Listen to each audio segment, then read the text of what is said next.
Fourth part है x by two plus two y by three is equal to -1, x minus y by three is equal to 3। ठीक है, देख के तो इसको लगता है डर कि ये कुछ बड़ा क्वेश्चन होगा कोई, लेकिन ऐसा कुछ नहीं है। ये भी उन्हीं की तरह है, उन्हीं क्वेश्चंस की तरह। सिर्फ इसमें क्या है कि कोफिशेंट्स इसमें रैशनल नंबर्स है, फ्रैक्शंस के। आप जैसे x का कोफिशेंट यूजुअली कोई होल नंबर होता था, कोई इंटीजर होता था, लेकिन यहाँ 1/2 है। ये असल में 1/2x है, फिर उसको लिखा है x/2। ऐसे यहाँ 2/3 है कोफिशेंट y का, और यहाँ तो 1 नहीं है, यहाँ -1/3 है, -1/3 कोफिशेंट। बस इतनी डिफरेंस है।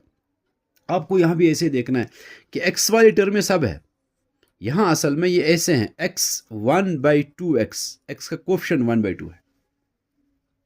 ठीक है, आपको ऐसा करना है कि ये इस इक्वेशन में सोचना क्या मल्टीप्लाई करें या कुछ डिवाइड कोई नंबर करें, ताकि x वाली टर्म सेम आ जाए या y वाली टर्म का कोफिशिएंट सेम आ जाए। या तो आपको इसमें ऐसा करना है कि आपको 1/2 से इस इक्वेशन को भी मल्टीप्लाई करेंगे, बोथ साइड्स 1/2 से मल्टीप्लाई करेंगे। बोथ साइड्स इसलिए कि इक्वेशन को उससे बोथ साइड्स कोई मल्टीप्लाई करने से, कुछ डिवाइड करने से कोई फर्क नहीं पड़ता है, लेकिन हम 1/2 से ही इसलिए करें ताकि x वाली टर्म भी हमें ऐसी आ जाए, वो भी 1/2x आ जाए। उसको फिर 1/2x के बदले हम x/2 भी लिख सकते हैं, जैसे यहाँ 1 into x, x divide by 2। या तो ऐसा कर सकते हैं 1/2 मल्टीप्लाई करें, या हम ऐसा कर सकते हैं पहले इक्वेशन को 2 से मल्टीप्लाई करो। पहले इक्वेशन को जब 2 से मल्टीप्लाई करेंगे, इस टर्म को 2 जब मल्टीप्लाई करेंगे ना, 2 और 2 कैंसिल हो जाएगा, ये सिर्फ x आएगा, ये इसकी तरह बनेगा।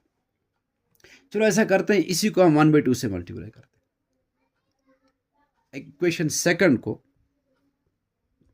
ये इक्वेशन फर्स्ट, ये इक्वेशन सेकंड। अब इक्वेशन सेकंड को multiply equation second by both sides by 1/2। आपकी मर्जी है, आप उसको भी अगर 2 से मल्टीप्लाई करेंगे, जिस तरह आपको समझ में आए। मैं इस तरह दिखाता हूं, देख लेते हैं आगे क्या होगा। तो x बाई ये इक्वेशन जो है 1/2 इंटू, ये सब ब्रैकेट में इसलिए रखते हैं कि सब के साथ 1/2 मल्टीप्लाई करना है। x minus y by 3 is equal to 1/2, यहाँ से भी मल्टीप्लाई करना, जो RHS में है 3, इसको भी 1/2 से मल्टीप्लाई करेंगे।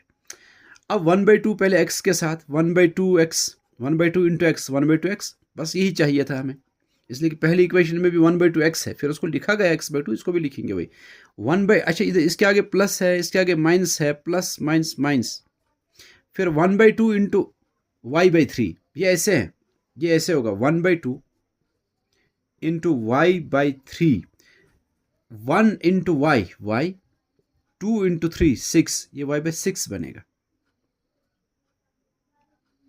ठीक है,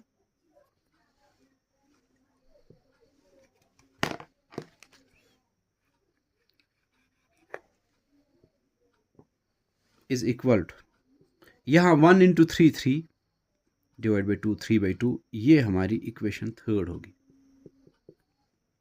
इसको हम इक्वेशन सेकंड, इक्वेशन फर्स्ट भी कह सकते, इक्वेशन सेकंड भी कह सकते, सेकंड में से निकली है।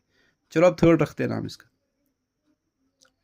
अब इसमें आपको, आप देखो, अब फर्स्ट इक्वेशन और सेकंड इक्वेशन को और थोड़ा सा हम इसकी तरह लिखें। अगर हम लिखेंगे x into 1x divide by 2 minus y by 6 is equal to 3/2, इसको आप इक्वेशन थर्ड नाम रखो आप इसके बाद। अब आप करो इन दो इक्वेशंस को, देखो ये इक्वेशन और ये इक्वेशन देखो, अब x वाली टर्म सेम है, साइन भी लेकिन सेम है। जब साइन सेम होता है तो सब्ट्रैक्ट किया जाता है। आप लिखो subtract equation first from third, या थर्ड फ्रॉम फर्स्ट, कुछ भी, अब जैसे आपको मर्जी आ जाए, लेकिन सिर्फ ऑर्डर का ख्याल रखना पड़ेगा। आपको फ्रॉम थर्ड लिख रहे हैं, इसलिए थर्ड को पहले लिखना पड़ेगा। x/2 plus 2y/3 is equal to -1। ये आपने पहली इक्वेशन लिखी, नहीं थर्ड लिखनी है पहले, इक्वेशन थर्ड आपको पहले लिखनी है। इक्वेशन थर्ड को पहले लिखना था, x/2 minus y/6 is equal to 3/2। फिर इक्वेशन फर्स्ट को लिखना है। इक्वेशन फर्स्ट क्या है, x/2 plus 2y/3 is equal to -1। फिर क्या होगा, साइन चेंज हो जाएंगे। ये इसके आगे प्लस है साइन, ये माइनस बनेगा, इसके आगे प्लस है ये भी माइनस बनेगा, इसके आगे माइनस है प्लस बनेगा। ठीक है, फिर क्या होगा कि ये जो x/2 plus x/2 minus x/2 cancel हो जाएगा, 0 बनेगा। सिर्फ ये है y/6 minus y/6 minus 2y/3, ये हम देखेंगे ये कितना आएगा। इसको हम देख लेते हैं यहाँ, माइनस y/6 वो मैं यहां लिखता हूं, माइनस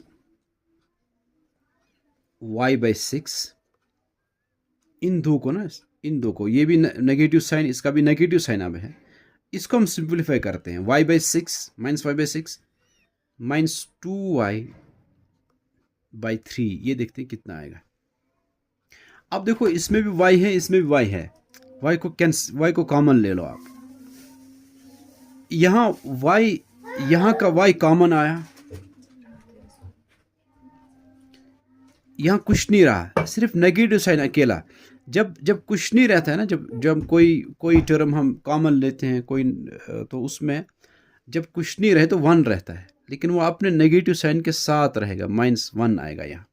अगर प्लस y होता फिर वो हमने कॉमन लिया होता, यहाँ कुछ नहीं बचता, उसके बदले 1 लिखा जाता है। इसलिए कि याद रखना चाहिए, जब y को जो आप कॉमन निकाल रहे हैं ना, यहाँ जो रख रहे हैं हम, अगर इन दो को मल्टीप्लाई करेंगे यही आना चाहिए। देखो y इंटू -1 माइनस y होता है, इसलिए यह -1 रहता है, कुछ नहीं रहा, 1 रहा, लेकिन नेगेटिव साइन 7 था, इसलिए वो रहा 7, -1 माइनस 2y है, 2 को ऑलरेडी लिखा है मैंने, जो कॉमन लेने का मतलब उसको ऑलरेडी बाहर लिखा जाता है, यहाँ सिर्फ 2 आएगा। ठीक है, इतना ही नहीं, ये y -1 इसके साथ डिवाइड बाई 6 और इसके साथ अपना डिवाइड बाई 3, 2/3 आएगा, इससे आएगा। सिर्फ नंबर्स आए अंदर, अब वेरिएबल के बगैर, वेरिएबल को मैंने बाहर निकाला। तो y इंटू 3 इंटू 1, 3 1 ज़ा 3, लेकिन ये नेगेटिव साइन है, माइनस प्लस माइनस -3, फिर -6 2 ज़ा 12 डिवाइड बाई 18। ठीक है, y इंटू -3 -12, -3 -12 दोनों नेगेटिव साइन, दोनों नेगेटिव है इसलिए ऐड हो जाएंगे, लेकिन साइन नेगेटिव आएगा, -15/18, लेकिन इसको जो कैंसिलेशन हो जाएगी, ये 3 से मल्टीप्लाई होगा, 3 5 ज़ा 15, 3 6 ज़ा 18, इसलिए कि दोनों 3 के मल्टीपल्स थे, 3 से कैंसिलेशन होगी। तो इधर आएगा -5/6 y -5/6, आप समझ गए, y इंटू -5/6, y इंटू -5/6 को लिख सकते हैं ऐसे, -5/6 y। ठीक है ना, तो यहाँ आपका ये जो था, इन दो को आपने कैलकुलेट किया, वो -5/6 y आ रहा है, इज इक्वल टू 3/2 -1, 3/2 -1, देखो यहाँ 3/2, ये असल में प्लस बनाया, अब ये प्लस साइन है ना, क्योंकि नेगेटिव साइन पॉजिटिव बना है, +1, 3 1 ज़ा 3, 2 1 ज़ा 2 डिवाइड बाई 2, 5/2 आता है।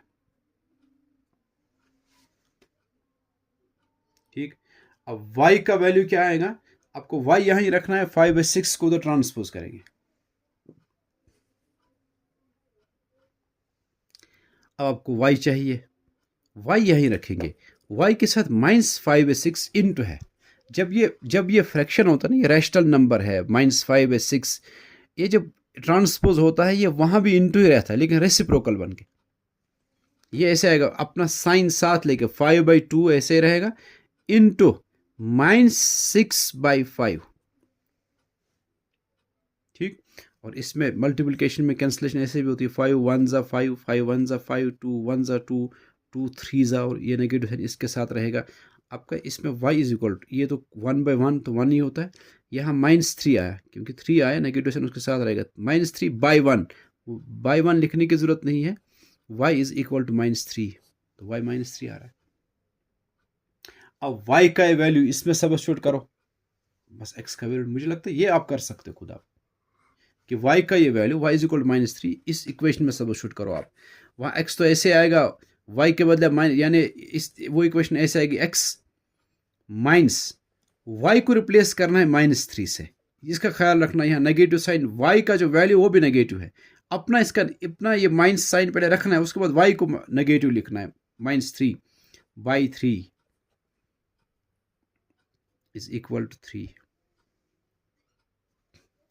अच्छा, आप x माइनस ब्रैकेट हटाओ, minus minus plus 3/3 is equal to 3। 3 1 जा 3 1 जा, 1/1 1 ही होता है, x plus 1 is equal to 3।